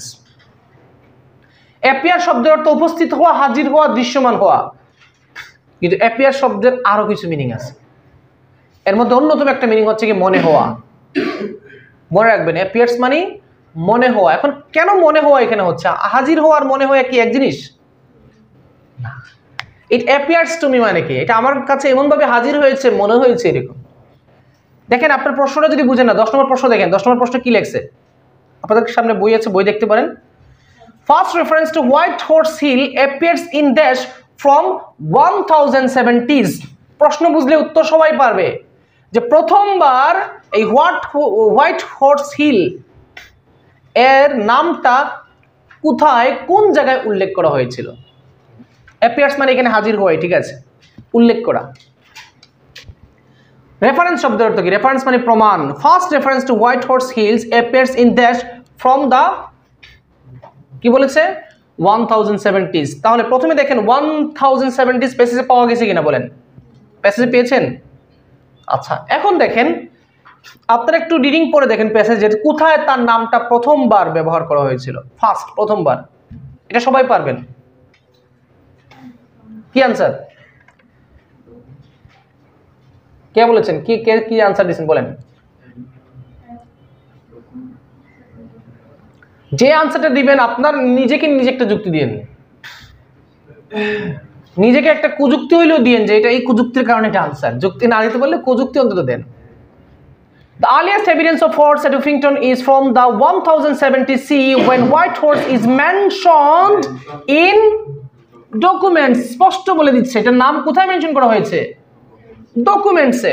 একটা নাম, একটা রেফারেন্স নরমালি ডকুমেন্টেই থাকে বা ওয়ালে থাকে অথবা বইতে থাকে। অযৌক্তিক কোনো আনসার আজ পর্যন্ত ক্যামব্রিজের লিসেনিং এবং রিডিং এ দেখাতে পারবেন না, যেহেতু অযৌক্তিক আনসার থাকে না। যেমন দেশ আকাশে উড়ে, আপনি কি আনসার দিবেন? পাখি দিবেন, বিমান দিবেন, এগুলোতে দিবেন না, দিবেন এই যে ওই ডলফিন মাছ আকাশে উড়ে। আপনি যদি কখনো দেখাতে পারেন যে ডলফিন মাছ আকাশে উড়ে এরকম কোনো শূন্যস্থান ক্যামব্রিজ বানিয়েছে, তা আমি আইএলটিএস পুরানো বাদ দিয়ে দিব। নাই, কোনো ক্যামব্রিজে এরকম পাওয়া যায়নি। যদি কল্পকাহিনী নিয়ে যদি কোনো প্রশ্ন করে তখন সম্ভব, যে গ্রিক মিথস নিয়ে তারা একটা প্রশ্ন করছে, তো তারা বিশ্বাস করে ডলফিন আকাশে উড়ে, এইটা অন্য কনটেক্সট। অনেক কিছু মাথায়, অনেকে মনে করে ট্রিক্স, কেন আমি ট্রিক্সের পক্ষে নয়। আইএলটিএস ক্যামব্রিজের যে প্রশ্নগুলো যারা বানায়, তারা স্টুডেন্টের সাইকোলজিক্যাল জিনিস থিঙ্ক করে এই প্রশ্নগুলো বানায়, যে স্টুডেন্টরা কোথায় গিয়ে ধাক্কা খাবে এটা তারা ভালো করে জানে, কারণ এটা নন নেটিভ ইংলিশ ইউজারের জন্য এই প্রশ্নগুলো তৈরি করা। এগুলো নেটিভের জন্য তো তারা বানায় না, এগুলো কার জন্য বানায়? Bengali, Indian, Pakistani, Nepal, Bhutan, Arabian, Russian, Germany, Spanish, French, যারা নন নেটিভ তাদের জন্য এই প্রশ্নগুলো বানায়, এবং তারা জানে কোন জায়গায় তারা ধরা খাবে। সো আপনি এক প্যাসেজে এক ট্রিক্স খাটাবেন, সেকেন্ড প্যাসেজ নিয়ে আসেন, দেখেন আগের ট্রিক্সগুলো আর কাজে লাগতেছে না। এই জন্য ট্রিক্স আপনি নিজে চেঞ্জ করতে হবে। এক্ষেত্রে কিওয়ার্ড আপনাকে একটা হেল্প করছে কি, সময় বাঁচানোর জন্য। আচ্ছা, according to analysis of the surrounding of দেশ। আচ্ছা, বাকি যে 3টে 11, 12, 13 প্রশ্ন কোথায় থাকবে? প্যাসেজের লাস্টের দিকে। এখন আসেন আমি একটু ট্রু ফলসের দিকে একটু যাই। আমার আলোচনা তো সম্পূর্ণ করবো ঠিক আছে, কিন্তু রেকর্ডের উদ্দেশ্যটা হচ্ছে কি পয়েন্টগুলো আমি রাখি, যে কি পয়েন্টগুলো রেফারেন্স হিসেবে থেকে যাক। 1 নম্বর প্রশ্ন দেখেন, ট্রু ফলসের 1 নম্বর প্রশ্ন, most geoglyphs in England are located in a particular area of the country. এখন আপনাদেরকে একটা জিনিস শিখাই যে পার্টিকুলার যদি কোনো প্রশ্নে লেখা থাকে, কখনো যে কোনো প্রশ্ন, এটা শূন্যস্থান হতে পারে, ট্রু ফলস হতে পারে, ইনফরমেশন ম্যাচিং, প্যারাগ্রাফ ম্যাচিং যদি থাকে, যদি পার্টিকুলার থাকে, পার্টিকুলার শব্দের অর্থ বিশেষ, কিন্তু বিশেষ শব্দটার মানে এই না যে প্যাসেজে আপনি বিশেষ শব্দটাই পাবেন। বিশেষ শব্দের মানেটা হচ্ছে পার্টিকুলারের মানে হচ্ছে গিয়ে হুবহু কোনো একটা নাম উল্লেখ করা থাকতে পারে। যেমন আমি আপনাদেরকে অন্যভাবে বুঝাই, সিলেটের অধিকাংশ কাপড়ের দোকান জিন্দাবাজার থাকে, ঠিক আছে না? সিলেটের বড় বড় বেশিরভাগ কাপড়ের দোকান কোথায়? জিন্দাবাজার। প্রশ্নে কি লিখেছে? যে সিলেটের অধিকাংশ কাপড় একটা বিশেষ জায়গায় আছে। এখন প্রশ্ন বলেছে পার্টিকুলার জায়গা, আর প্যাসেজে কি বলেছে? জিন্দাবাজার। তাহলে জিন্দাবাজারটি হচ্ছে কি পার্টিকুলার বা বিশেষ। এখন এই প্যারাফ্রেজিংটা ধরতে পারলে আপনার জন্য উত্তরটা থিঙ্ক করা সহজ। আপনি তো প্যাসেজ থেকে তো উত্তর আপনি থিঙ্ক করবেন, উত্তর থিঙ্ক করবেন কোথায় থেকে? প্রশ্ন থেকে। প্রশ্ন আপনাকে কি বলেছে? মোস্ট জিওগ্লিফস। এখন স্টুডেন্টের মাথায় বাড়ি পড়বে, জিওগ্লিফ তো আমি জীবনে দেখি নাই, আমার দেখার দরকার নেই। জিওগ্লিফ মানে জিওগ্লিফ, অর্থ যা আছে তাই থাকুক, যেটার অর্থ আমি জানি না। মাউস তো ইন্দুর আমি জানি না, মাউস তো মাউস, হিরো আলম, পরিমণি, মাহিয়া মাহি, যেটা ভালো লাগে। আচ্ছা, most geoglyphs in England. Geoglyph মানে আমি বলে দেই, দেখবেন অনেক সময় মাটিতে প্রাকৃতিকভাবে একটা আকৃতি তৈরি হয়, বিশেষ করে নদীর পাড়ে ফাটল ধরলে একটা আকৃতি তৈরি হয়, এটাকে বলা হয় geoglyph. Most geoglyphs in England are located in a particular area of the country. অর্থাৎ ইংল্যান্ডে যতটা জিওগ্লিফ আছে তার অধিকাংশ কোথায় আছে? একটা বিশেষ অঞ্চলে আছে, বিশেষ এরিয়াতে আছে। এখন আমরা গিয়ে প্যাসেজ গিয়ে দেখবো যে কথাটা কতটুকু সত্য। ট্রু কাকে বলে? যদি প্রশ্নের তথ্য 100% প্যাসেজের সাথে মিলে যায় তখন ট্রু। ফলস কাকে বলে? ফলস কাকে বলে? যে প্রশ্নের এখানে কোনো না কোনো একটা জায়গার সাথে প্যাসেজের একটা কন্ট্রাডিক্ট আছে, নট কন্ট্রাডিক্ট, অমিল না, কন্ট্রাডিক্ট। আমি আবার বোঝাচ্ছি। Most geoglyphs in England are located in a particular area of the country. এখানে বলেছে যে ইংল্যান্ডের অধিকাংশ যে জিওগ্লিফগুলা, যতটা জিওগ্লিফ আছে তার অধিকাংশ একটা বিশেষ জায়গায় আছে। প্যাসেজে গিয়ে দেখলাম যে না, সব জায়গাতে সমানভাবে আছে, তাহলে এটা কি হয়ে যাবে? ফলস, কারণ সে বলেছে অধিকাংশটা আছে একটা বিশেষ জায়গায়। আর প্যাসেজে গিয়ে পাইলাম যে না, অধিকাংশটা কোনো বিশেষ জায়গায় না, সব জায়গাতে সমান সমান আছে, তাহলে অধিকাংশ একটা বিশেষ জায়গায় কিভাবে গেল? তার মানে তার কথা এই জায়গাটায় ভুল। আবার অধিকাংশ কোন জায়গায় আছে এটা নিয়ে কোনো আলোচনাই নেই, তাহলে হবে এটা নট গিভেন। স্টুডেন্টরা নট গিভেন এবং ফলসের মধ্যে ঝামেলা লাগে, এই জন্য বলেছি এক্সপিরিয়েন্স নেন আপনি। বললাম না সেদিন যে 50টা প্যাসেজের উপর আপনি লেকচার শুনেছেন, আপনার কতটুকু গাধা বা গাধি এই তো প্রমাণিত হয়ে গেল। আপনি 50টা প্যাসেজের উপর যদি লেকচার না শুনে, একই জাতীয় এক প্যাসেজের উপরে 2 লেকচার 3 লেকচার শুনে বাকিগুলো বাসায় নিজে সলভ করে তারপরে যদি ক্লাস দেখতেন, বা তারপরে যদি আপনি ফ্রেন্ডসরা বসে আলোচনা করতেন, তাহলে ইমপ্রুভমেন্টটা বেশি হতো। স্টুডেন্ট মনে করে আসমান থেকে আল্লাহ সরাসরি কিছু একটা দিবা আর আমরা আইএলটিএস ভালো করি, ইম্পসিবল। একই ব্যাচের একজন স্টুডেন্ট 8 পায়, আবার ওই ব্যাচে একজন 4 পায়। 8 যে পায় তারা নিয়ে বিজ্ঞাপন হয়, বুস্ট হয় ফেসবুকে, যে 4 পায় তার কোনো খবর কেউ রাখে না। That's the reality. আপনার বাবার টাকা পয়সা নাই, আপনার ভাই আপনার চাচার পরিচয় দিয়া সব জায়গায় চলাফেরা করে। তুমি কে বা? আমি অমুকের বাতিজা। তোর বাবার নাম বললি না কেন? ওয়াই? বিকজ বাবা আইডেন্টিটি তৈরি করতে পারে না। That's the reality. সো কে কোন জায়গায় গিয়ে কোন বই পড়ে কত স্কোর করলো ডাজন্ট ম্যাটার, আপনি কতটুকু পড়ছেন এটার উপর আপনার স্কোর। প্রত্যেক স্টুডেন্টের, যে স্টুডেন্টটা 8 পায় তার ব্যক্তিগত ওই শুরু করার আগে, আমার প্রতিষ্ঠানে যদি কেউ 8 প্রাপ্ত স্টুডেন্ট আয়, সে আগে থেকেই তার 7.5 নিয়ে আইছে, 0.5 সে ডেভেলপ করছে। তার ব্যাকগ্রাউন্ড খুঁজুন, দেখেন না সেই ব্যাকগ্রাউন্ডে সেই ইতিহাস, তার ইতিহাস দেখুন, সে কি 1-2 ওয়ার্ডের মালিক? আপনারা যে টিচিং, আমি যে টিচিং করি, আমি তো, আমার তো জ্ঞান তো খুবই ক্ষুদ্র, কিন্তু আমি যে কি পরিমাণ স্টাডি করি এটা আমি জানি। আমার স্পিকিং এর বইটাই কমপ্লিট করতে পারি না, আমার নিজের কাজ নিয়ে ব্যস্ত থাকার কারণে। তারপর আমার লেকিংস আছে, কিন্তু 6.5 তো, এই জন্য আমার টেনশন নেওয়া লাগে না। যদি কোনো স্টুডেন্ট আয় 9 এর জন্য, তাহলে তাকে তো আমি স্থানই দিতে পারবো না, এই যে এটা আমাদের কাছে নাই। The cutting of huge figures or geoglyphs into the earth of England hillsides has taken place for more than 3000 years. ক্যামব্রিজের যে রিডিং প্যাসেজগুলো, এই রিডিং প্যাসেজ থেকে আমাদের অনেক কিছু শেখার আছে। রিডিং প্যাসেজগুলো যদি কেউ 10টা বললাম না, 10টা যদি সুন্দর করে বোঝার উদ্দেশ্যে, শিখার উদ্দেশ্যে যদি পড়ে, এমনিতে পড়া, মাকে দেখানোর জন্য পড়া, টয় ফ্রেন্ডকে দেখানোর জন্য পড়া, এগুলো পড়া না, এগুলো হচ্ছে জাস্ট নিয়ম রক্ষার পড়া। কিন্তু যদি আপনি নিজের শিখার উদ্দেশ্যে পড়েন, তাহলে দেখবেন একটা প্যাসেজ থেকে আপনি অনেক কিছু শিখবেন যেটা আগে কখনোই জানতেন না, যেটা আমরা করি। এক্ষেত্রে আপনার রাইটিংও ডেভেলপমেন্ট হবে, স্পিকিংও ডেভেলপমেন্ট হবে, প্রনাউন্সিয়েশন ডেভেলপমেন্ট হবে, আন্ডারস্ট্যান্ডিং ডেভেলপমেন্ট হবে, ভোকাবুলারি ডেভেলপমেন্ট হবে, ট্রান্সলেশন ডেভেলপমেন্ট হবে। তাহলে এক রিডিং, গতকালকে যে ট্রেনিং গিয়েছিলেন ম্যাডাম সেম কথাই বলেছেন যে রিডিং, আমি সবচেয়ে বেশি গুরুত্ব রিডিং এই কারণে দিই, কারণ রিডিং এর মাধ্যমে বাকি সব মডিউল উন্নতি করা যায়। এই যে প্যাসেজগুলো, কোনোদিন কি এটা চিন্তা করছেন যে এই যে রিডিং প্যাসেজগুলো 9 ব্যান্ডের একটা রাইটিং এর মতো? কারণ এখানে লেখছিল ক্যামব্রিজের, এটা আসলে ক্যামব্রিজের এটা সরাসরি লেখে না, তারা রিসার্চ থেকে আর্টিকেলগুলো নিয়ে এসে এটাকে কাটসিট করে। এগুলো সবগুলো 9 ব্যান্ডের, 9-এর উপর যদি 10 থাকতো তাহলে 10ও দিত।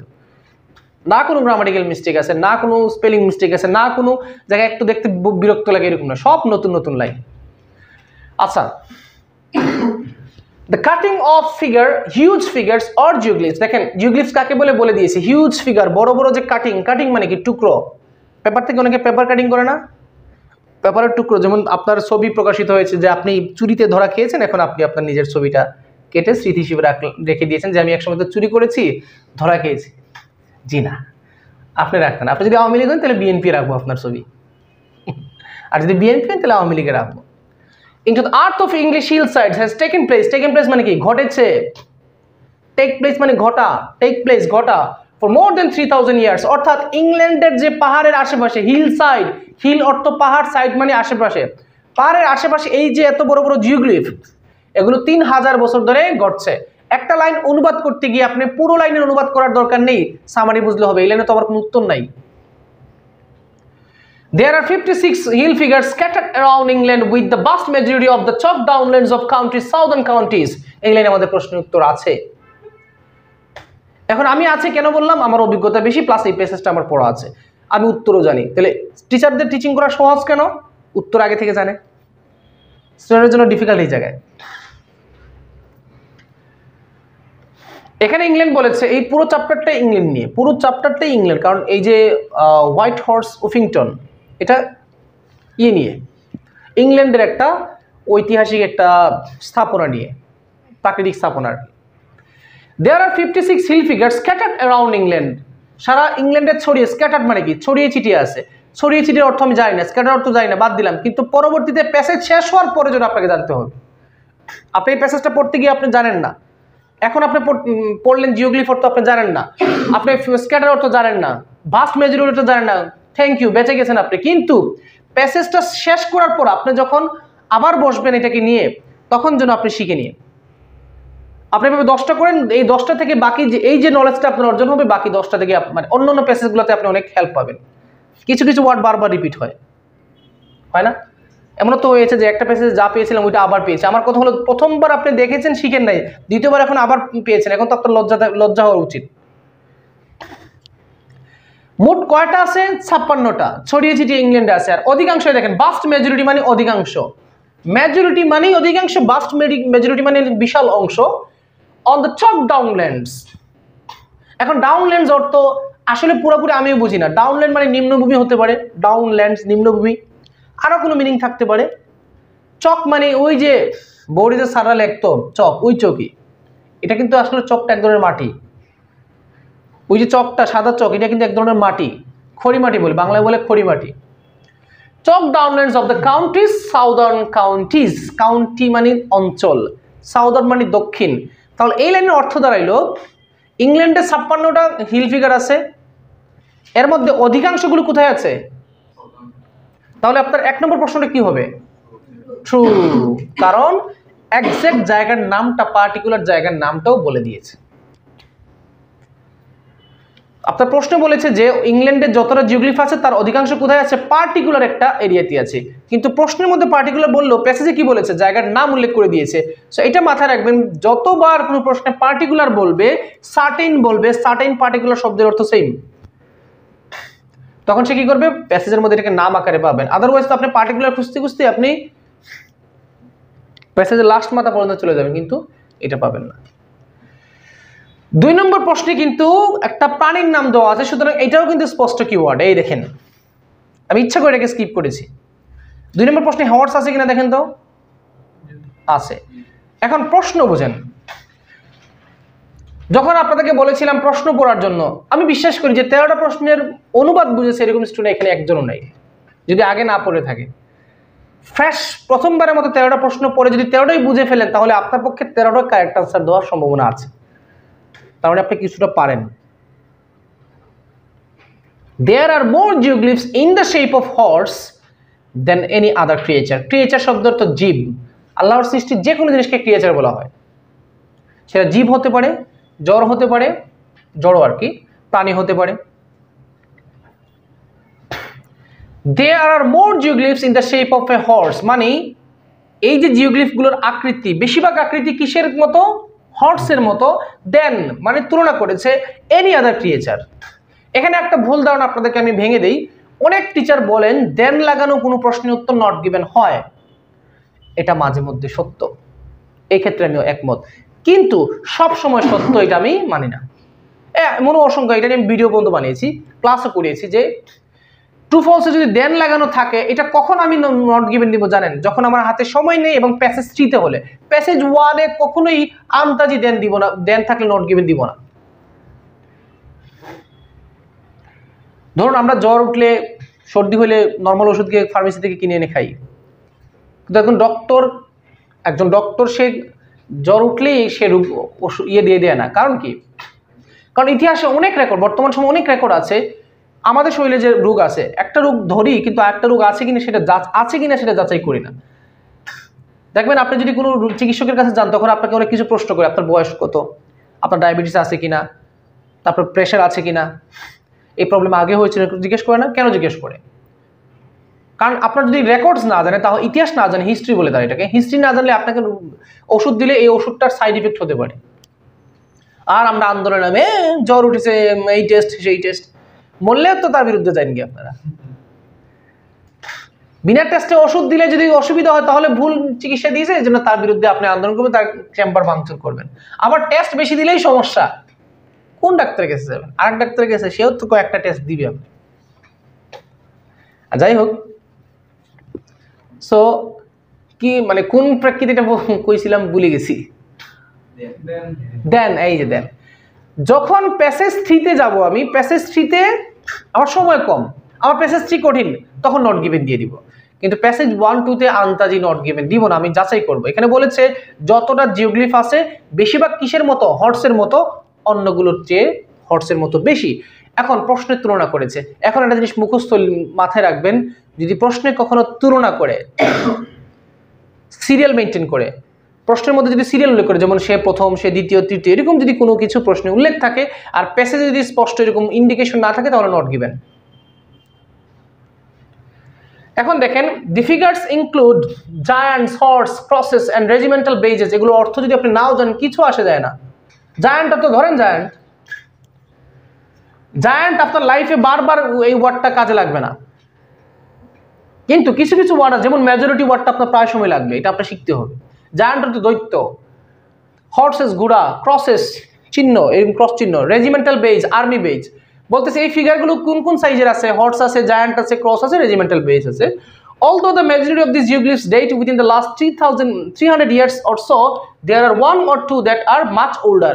এখানে বলেছে কোন কোন শেপে জিওগ্লিফগুলো আছে, এবং কিছু কিছু এদের মধ্যে বয়স কত, 300 বছর, আর বাকিগুলো আছে কয়েকটা, একটা এবং 2টা আছে কি আরো বয়স্ক।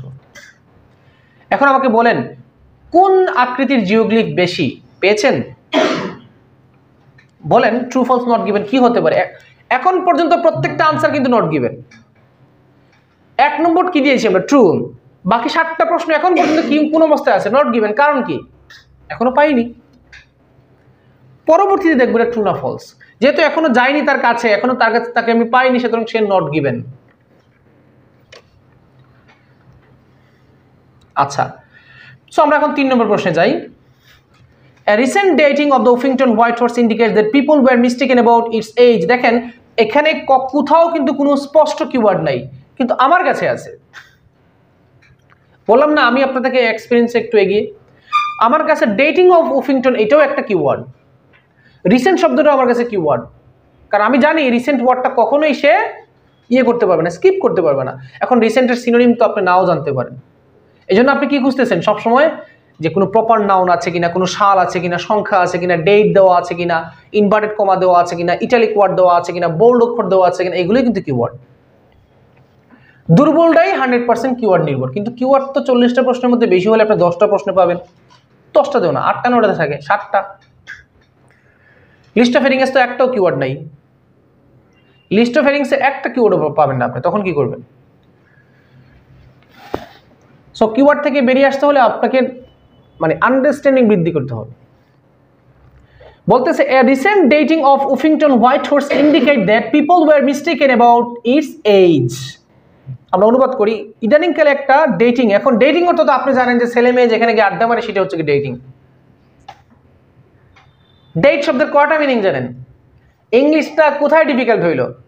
ইংলিশটা ডিফিকাল্ট এই জায়গায় হইলো যে একটা ওয়ার্ডকে তারা কয়েকভাবে প্রকাশ করে। ডেট অর্থ তারিখ, ডেট অর্থ খেজুর, ডেট অর্থ হচ্ছে কি ছেলে মেয়ে বসে আড্ডা মারে, সেটাকে বলা হয় ডেটিং। তবে এটা পার্সোনালি হতে হবে, একটু ফ্লাটিং সিস্টেমের। নর্মালি ডেটিং আপনার ছেলে মেয়ে এখানে আছে, এটা কিন্তু ডেটিং না। ডেটিং হইলো গিয়া যখন ছেলের তার মানি ব্যাগ থেকে টাকা খরচ করবে, তখন হচ্ছে কি সেটা ডেটিং। আমারই অভিজ্ঞতা নাই অবশ্য, যা খরচ করছি বোর্ড তুলে খরচ করছি। A recent dating of Uffington White Horse, না আমি এই অভ্যাস আমার নাই, এটা কোনদিন তো।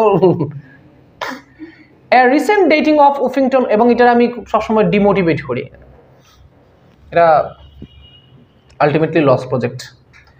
এ রিসেন্ট ডেটিং, ডেটিং বলতে এখানে এই কোনোটাই সঠিক না, খেজুরও না, তারিখও না, ডেটিং করাও না। এই ডেটিং মানে সময় নির্ধারণ। এখন এই অনুবাদটা আমি কিন্তু এটা জানি না, ডেটিং শব্দ অর্থ সময় নির্ধারণ, আমি বুঝলাম কিভাবে, দেখাই আমি। এ recent dating of the উফিংটন White horse. উফিংটন White horse অর্থ তো আমার জানা দরকার নাই। উফিংটন হোয়াইট হর্স একটা স্থাপনা বা যেগুলো একটা জিনিস। ইন্ডিকেটস দ্যাট, নির্দেশ দেয় যে পিপল ওয়্যার মিস্টেকেন, মানুষে ভুল করেছিল, অ্যাবাউট ইটস এজ, এটার বয়স সম্পর্কে ভুল জানতো, তার মানে ইদানিংকালে তার বয়সটা আবার নির্ধারণ করা হয়েছে। রিসেন্ট ডেটিং মানে বোঝাচ্ছে তার বয়সটা ইদানিংকালে আবার নির্ণয় করা হয়েছে। কিভাবে বুঝলাম? ওই যে মানুষের তার বয়স সম্পর্কে ভুল জানতো। আচ্ছা, আপনারা যদি আমার বয়স সম্পর্কে ডাউট করেন, তাহলে আপনি আমার বয়সটা কারেক্টলি নির্ধারণ কিভাবে করবেন? নিশ্চিত ডেটিং করতে হবে, মানে ডেট নির্ধারণ করতে হবে। ডেট নির্ধারণ করা মানে ফিক্সড ডেট অথবা ডেটিং। কি করবেন আপনি আশেপাশে মানুষকে জিজ্ঞেস করবেন, আমার নিকটবর্তী আত্মীয়র সাথে যোগাযোগ করবেন যে জন্মসাল কত ছিল, এটাই তো। এটাকেই বলা হয় রিডেটিং। আচ্ছা, বা রিডেটিং ধরলাম। আবার আপনি জানতে পেরেছেন যে আমার বয়স, আপনি যেটা জানতেন এটা ভুল, আপনি কিভাবে জানলেন? ওই যে বয়স নির্ধারণ করতে গিয়েই তো জানলেন, এটাকেই বলা হয় ডেটিং। সো একটা প্রশ্ন, একটা লাইনের অনুবাদ কিভাবে করতে হয়, কোনো ব্যক্তি নাই আপনাকে সহজে শিখাতে পারবে যে একটা লাইনের অনুবাদ কিভাবে করতে হয়, কিন্তু এটা অনুমান করার একটা পদ্ধতি আছে। এই যে রিডিং প্যাসেজগুলোর অনেক ওয়ার্ড আমরা জানি না, অনেক, আমি নিজে ব্যক্তিগতভাবে জানি না, কিছু ওয়ার্ড আমি স্কিপ করি, এগুলো আমি শিখিও না, কিন্তু এগুলোর অর্থ গেস করা যায়। এই যে আপনি জিওগ্লিফ অর্থ জানেন না, কিন্তু প্যাসেজে প্রথমেই বলে দিয়েছে কাটিং, হিউজ কাটিং, বড় একটা কাটিং অংশ। আচ্ছা চলুন আমরা এখন দেখি। প্রশ্নে বলেছে যে ইদানিংকালে যে ডেট নির্ধারণ করা হয়েছে, এটা নির্ধারণ করে জানা গেছে যে মানুষ এটার বয়স ভুল জানতো, তাহলে true false not given. True হচ্ছে গিয়ে কথাটা 100% যদি পাওয়া যায় প্যাসেজে তাহলে ট্রু, কোনো অংশ যদি মাইল লেগে যায় তাহলে ফলস, আর কোনো অংশ যদি প্রশ্নে আছে কিন্তু প্যাসেজে নাই তাহলে কি হবে? এটা নট গিভেন। আচ্ছা, the most famous of this figure is perhaps also the most mysterious, the উফিংটন White horse in Oxfordshire. বলতেছে সবচেয়ে বিখ্যাত যেটা, সেটাকে সবচেয়ে মিস্ট্রিয়াস। মিস্ট্রিয়াস একটা গুরুত্বপূর্ণ ওয়ার্ড, মানে কি? রহস্যজনক। এনিগমেটিক, এটা একটা সিনোনিম আছে, এনিগমেটিক। নাম কি এটার? The উফিংটন White horse in Oxfordshire. এটা কোথায় আছে? অক্সফোর্ডশায়ারে। অক্সফোর্ডশায়ারের অর্থ জানা দরকার আছে, সময়, স্থান, এগুলোর অর্থ কোনোদিন খুঁজবেন না। The white horse has recently been redated. এখন পেয়েছেন, এই দেখেন আপনার প্রশ্ন উত্তরটা কোথায় আছে? এই লাইনে আছে না? আচ্ছা, রহস্যময়, রহস্যময়। The white horse has recently been redated. এই হোয়াইট হর্সের বয়স রিডেট করা হয়েছে মানে কি, ইদানিংকালে আবার বয়স নির্ধারণ করা হয়েছে। And shown to be even older than its previously assigned ancient pre-Roman Iron Age date. একটু ভালো করে দেখেন, and shown দেখানো হয়েছে to be even older. Old শব্দের অর্থ কি? বৃদ্ধ, বয়স্ক, বয়স, পুরাতন। ওল্ডার তার মানে বেশি পুরাতন। আচ্ছা,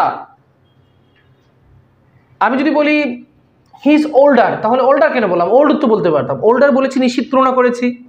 এখন বলতে হবে যে কার সাথে তুলনা করেছি আমি, হি ইজ ওল্ডার দেন হিম অথবা he is older than I thought.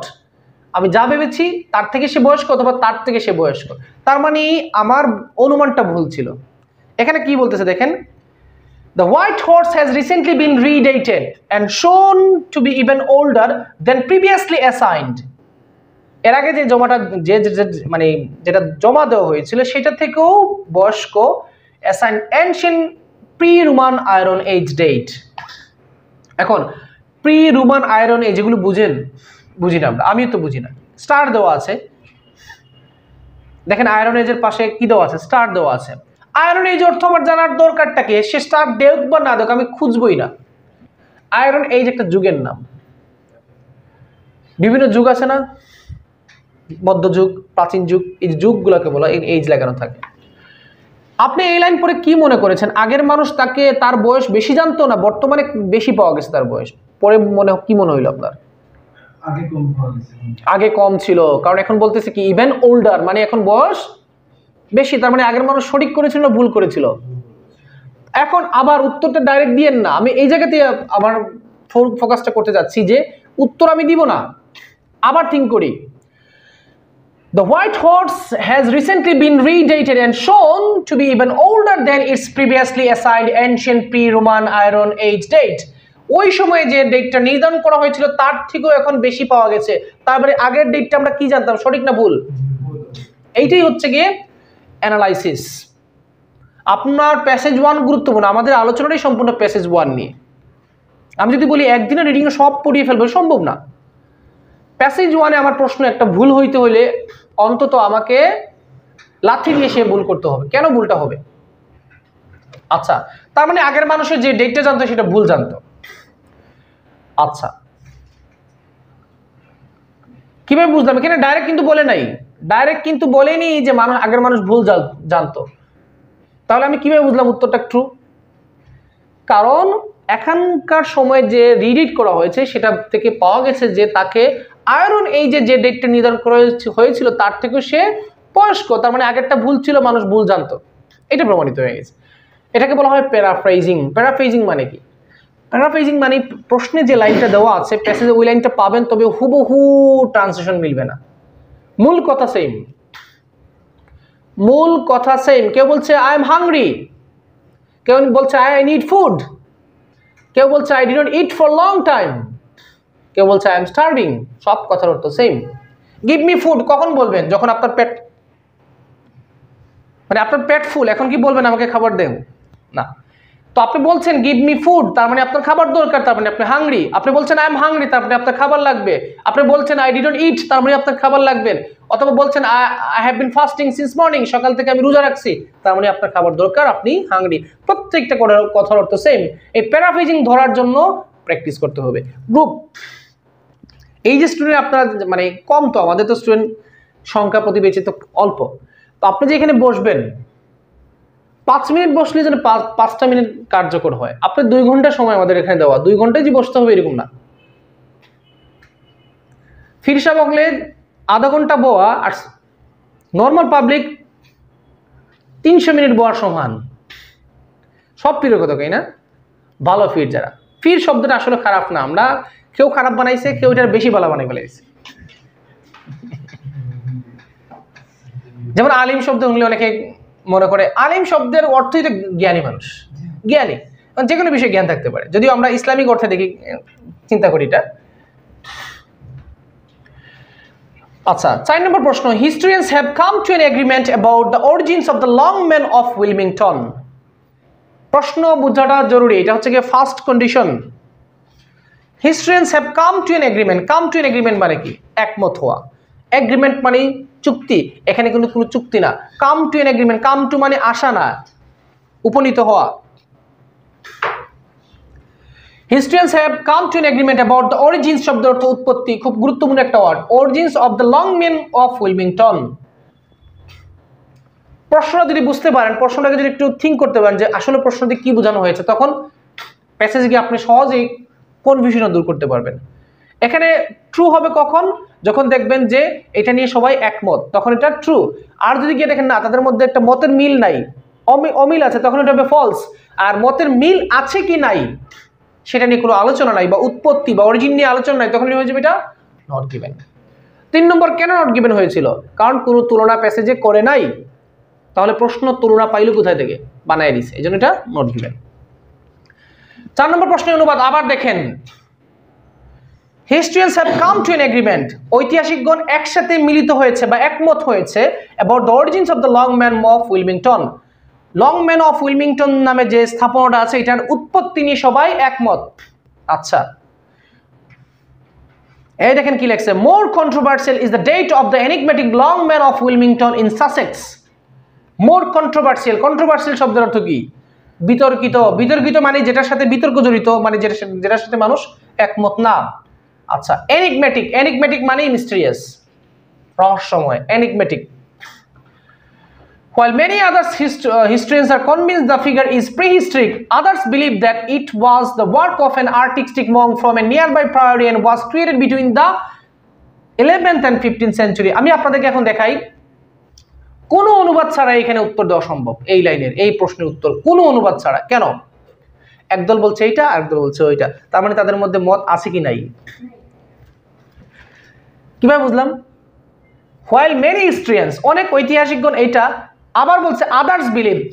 যদি সবাই একটা থিওরিতে মেনে নিত তাহলে তো বলতো all believe that, all say that, সবাই এই কথা বললো। যে মাঝে মধ্যে সময় যখন থাকে না, কিছু প্রশ্ন মুখে তুলে দেওয়া থাকে, এটাও কিন্তু স্টুডেন্ট ভুল করে। আচ্ছা, আরেকটা জিনিস দেখেন, হোয়াইল শব্দের অর্থ কি? দেখেন হোয়াইল শব্দের অর্থ কি? যেখানে। হোয়াইল কথা আমরা ব্যবহার করি বিপরীত ধর্মী যদি কোনো জিনিসটাকে আমরা অ্যাড করতে চাই, তার মানে এখানে বিপরীত ধর্মী দুটা টিম পেয়েছেন কিনা বলেন? একদল কি বলতেছে এটা প্রি হিস্টোরিক, মানে এটা প্রাগৈতিহাসিক যুগের। আরেক দল কি বলতেছে যে এটা বিটুইন 11th এবং 15th সেঞ্চুরিতে তৈরি করা হয়েছে। অরিজিন ওয়ার্ডটা কোথাও নাই। আপনি যদি ওয়ার্ড বাই ওয়ার্ড খুঁজেন তাহলে 4 নম্বর প্রশ্নে দেখেন অরিজিন নিয়ে আলোচনা হয়েছে। অরিজিন শব্দের অর্থ উৎপত্তি। আপনি প্যাসেজের কোথাও উৎপত্তি আছে, এই লাইনে কোথাও উৎপত্তি নাই। যদি আপনি অনুবাদে 100% ভালো হন তাহলে কোনো টিচার লাগবে না, আপনি এখানেই পাস। জাস্ট প্রশ্নগুলো দেখবেন, প্রশ্ন বাই করার তরিকাটা একবার শিখবেন, এখন আপনি পরীক্ষা দেন, ভালো স্কোর তুলতে পারবেন। কিন্তু যদি অনুবাদ না পারেন, অন্তত কিছু অনুবাদ আপনি ডেভেলপ করেন। আর অনুবাদ ডেভেলপ করার একমাত্র শর্ত হচ্ছে কি ওয়ার্ড বোঝা। আপনি যদি একটা লাইনের বেশিরভাগ ওয়ার্ড ধরতে পারেন, ওয়ার্ডের কিছু কিছু ওয়ার্ড আছে একাধিক অর্থে ব্যবহৃত হয়, এটা টাফ। এটা আমি অনেক সময় নিয়ে ডেভেলপ করেছি, সুতরাং আমি আপনাকে কখনোই খুব দ্রুত শিখাতে পারবো না। ট্রু ইজ ট্রু, দুইটা কথা আমি সবসময় কই, সবসময় দুইটা উদাহরণ স্টুডেন্টে দেয়। এক, আপনি যতই ক্রিম মাখেন না কেন আপনার বাচ্চা কালো হইব যদি আপনি কালো হন। সুতরাং আপনি যে কালো বা আপনি যা তাই প্রকাশ করেন, আমার দরকার নেই আমি যা না তা প্রকাশ করার। নাম্বার 1। নাম্বার 2, কাউয়ারে আপনি যাই করেন না কেন সে কাউয়া থাকবে, সে কোনোদিন কুকিল হইতো না। চেহারা সেম, কিন্তু কাউয়া ইজ কাউয়া, কুকিল ইজ কুকিল। সো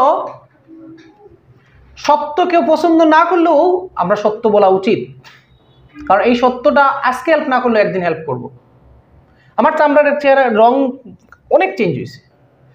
কিভাবে চেঞ্জ হয়েছে আমি গত 4 দিন আগে এটা রিয়েলাইজ করছি।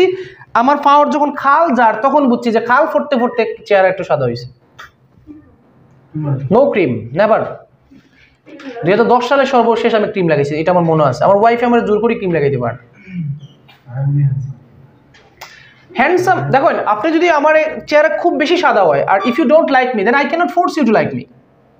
যারা অপছন্দ সে যত সুন্দর হোক তারা আমার অপছন্দ হইবই। যারা আমার ভালো লাগবে সে যে কোনো চেহারার হোক, যে কোনো দেখতে যেরকম হোক, তা আমার ভালো লাগবে। ভালো লাগাটা তো চোখ দিয়ে নয়, তো ভালো লাগলে চোখের সাথে কিন্তু আমরা মনের একটা কানেকশন থাকে। আচ্ছা, এখানে কি বলেছে যে এই লংম্যান অফ উইলমিংটনের উৎপত্তি নিয়ে তাদের সাথে একটা এগ্রিমেন্ট আছে। এখানে দেখা গেছে যে while many historians say while দিয়ে বোঝানো গেছে যেখানে দুই টিম আছে, যেখানে দুই টিম আছে এখানে কখনোই এগ্রিমেন্টে যাবে না তারা, কারণ দুই টিম আছে এটা বললো কেন? এগ্রিমেন্টে থাকলে তো ডাইরেক্ট বলতো যে সবাই মন বিশ্বাস করে যে এটা এই সালে তৈরি হয়েছে। কেন একজন বললো প্রিহিস্টরিক, কেন আরেকজন বললো এই সালের? while many historians are convinced the figure is prehistoric, যেখানে অনেক ঐতিহাসিক গণরা বুঝে ফেলেছে, আর কনভিন্সড মানে তাদেরকে বোঝানো হয়েছে বা তারা বুঝে নিয়েছে দ্য ফিগার ইজ প্রিহিস্টরিক মানে কি? প্রাগ ঐতিহাসিক। প্রাগ ঐতিহাসিক বাংলা তো বুঝলেন, এটার ব্যাখ্যাটা কি? প্রাগ ঐতিহাসিক মানে কি? দেখেন অনেক বাংলা জিনিসই তো আমরা জানি না, ইংলিশ তো দূরের কথা। প্রাগ ঐতিহাসিক মানে ইতিহাস যেখানে বুঝতে পারে নাই, ইতিহাস লেখার যে আরো আগের যে সময়। কারণ ইতিহাস কখন থেকে লিখবেন? যখন থেকে সম্পর্কে মানুষ, যেমন এরিস্টটল সম্পর্কে আপনারা জানেন, এরিস্টটলের প্রাচীন হযরত নূহ আলাইহিসসালামের যে জিনিসগুলো আমরা ইসলামিক বিভিন্ন বই বা আসমানি কিতাব যেগুলো থেকে লেখা আছে সেখান থেকে পেয়েছি, কিন্তু ঐতিহাসিকগণ তো এর বাইরে কিছু লিখতে পারবে না, জানে না। এরিস্টটল নিয়ে লিখতে পারবে, কারণ এরিস্টটলের বই পাওয়া গেছে। এরা বলতেছে prehistorics others believe that it was the work of an artistic monk from a nearby priory and was created between the 11th and 15th century। এখানে একটা সময়, এখানে একটা সময় বলা হচ্ছে, এখানে বলা হচ্ছে তারা প্রিহিস্টরিক যুগের। এরা বলতেছে না, এটা 11 এবং 15 সেঞ্চুরির মাঝামাঝি। তাহলে দুই দল না এখানে? এবং দুই দলে কি একই সময় বলেছে না ভিন্ন সময় বলেছে? তার মানে উৎপত্তির সময় কি সেম না ভিন্ন? তার মানে তারা কি একমত হয়েছে কি হয় নাই? তাহলে প্রশ্ন কি বলেছে? বলেছে একমত হয়ে গেছে, তার মানে এটা। সো আপনি বলতেছেন স্যার এত থিঙ্ক করে একটা আনসার দিলে এমনি তো 5 মিনিট চলে যাবে, তাহলে 5 13 কত 65? না, প্র্যাকটিস করার পর আপনার কাছে মনে হবে যে এটা আসলেই খুবই সহজ, দ্রুত থিঙ্ক করতে পারবেন।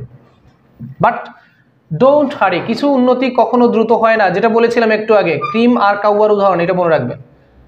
কিছু জিনিস দ্রুত কোনোদিন হবে না।